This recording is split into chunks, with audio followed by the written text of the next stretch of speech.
Some things in life are worth fighting for. And for Mandy Bujold, she has spent most of her life doing that.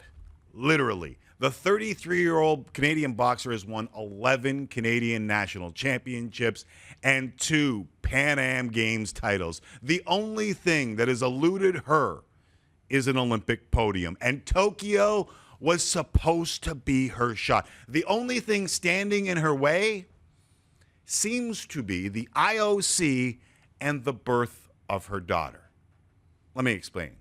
Our 11-time national champion has qualified for just one Olympic Games in Rio back in 2012. The London Games, Bujold thought she had qualified at the Pan Ams, only to have the qualification standards changed. That's right, her first Olympics, or the first Olympics, to include women's boxing, wanted to make the World Championships more meaningful. So they changed the game and made many fighters qualify again at the Worlds in China. Bujold got a terrible draw and lost to a top-ranked fighter from North Korea.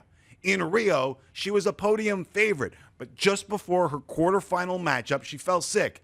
And the next day, like a true Canadian warrior, all she did was unhook her intravenous and went into the arena to fight. Having lost 5 pounds in 24 hours, she lost to a 3-time world champion in Ren Sansan of China.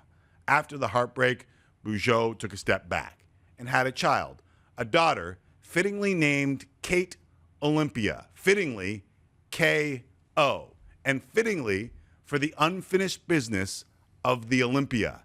So she returns to the ring, Montreal, December of 2019, and won a spot on the Canadian team that would head to the Olympic qualifying tournament planned for Buenos Aires in March of 2020. It was the kind of feel-good story that I was just talking about on Mother's Day. Super moms who don't have to be athletes, but in so many cases these days are athletes. It had all the makings of a great story. That is until the pandemic and the IOC hit. The qualification tournament in Argentina was canceled amid COVID.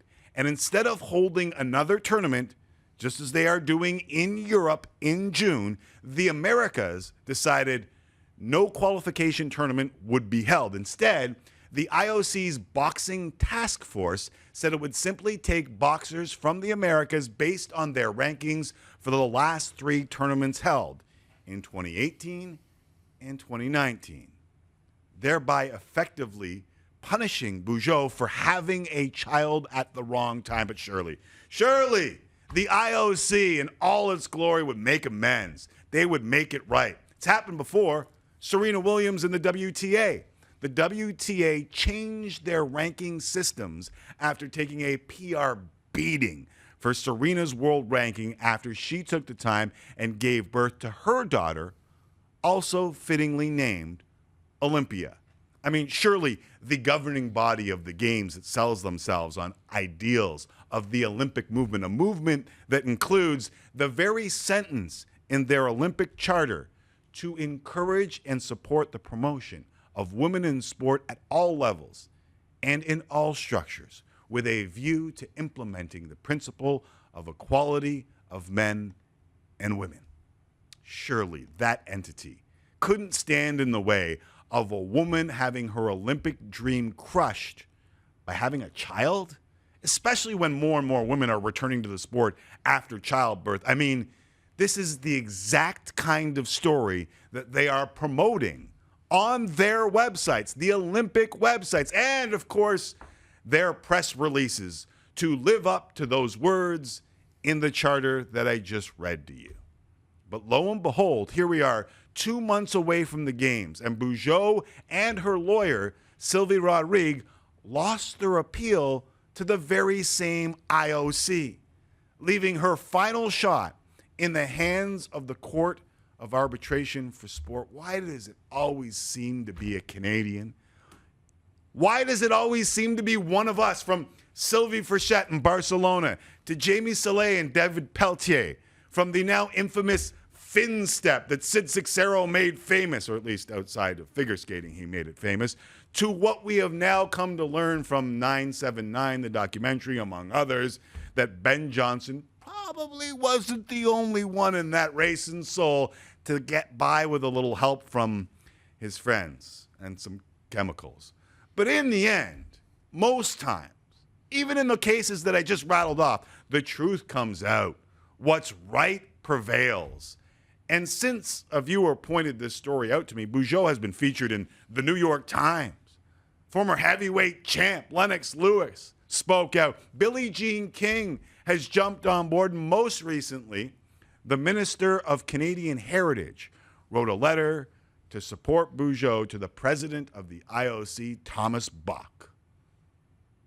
But why do we now need the Court of Arbitration to do the right thing? Surely the IOC can still do that. I get that the world has devolved into sound bites and headlines, and that more and more people are getting away with saying one thing and doing quite another.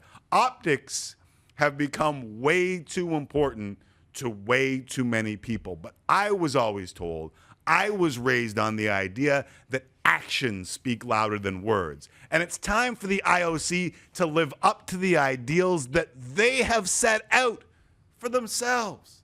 It's time for the IOC to be held accountable, for once, to their own words and to put those ideals into practice. Hell, it's just time for the IOC to do the right thing and send a message so future Kate Olympias and Olympias everywhere can hear loud and clear and put Mandy Bujold in the Olympics where she belongs.